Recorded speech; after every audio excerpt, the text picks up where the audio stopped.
Welcome back, everyone. Congress wants to know why the SEC didn't see a problem with appointing David Becker as chief counsel for the Bernie Madoff investigation, because it turns out Becker had $2 million of family money invested with Madoff. The chairman of the Oversight and Government Reform Committee, Darrell Issa, will be questioning the SEC chief later today. He joins us live from Washington, D.C. Good morning to you, sir. Good morning, Steve. I understand your first question to Mary Shapiro is going to be, what were you thinking?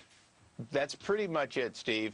It's amazing that Becker has come in and he's told us that he went to her in addition to the ethics review process.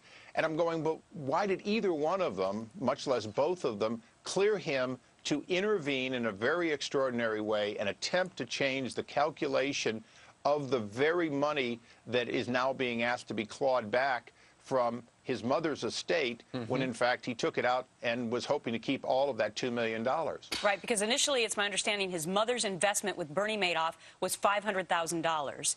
And then over a course of several years, it went up to a net worth of $2 million. At that point, they took it out. But wouldn't that be the first question of Chairman Shapiro when she's hiring the general counsel with the SEC? Do you have any conflict of interest? Have you ever done any business with Bernie Madoff?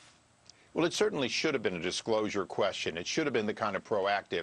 But even if it wasn't, he went to her before he began intervening, right, and he got nothing from her, as far as we can tell. He went to his own subordinate, basically for ethics clearance, got it in 25 minutes, and then he proceeded to systematically attempt to reopen and change the calculation of how much he could keep and ones like him who had gotten their money out. It baffles the imagination that they wouldn't see this as not only a conflict, but a betrayal. Sure. And so they knew that he had skin in the game.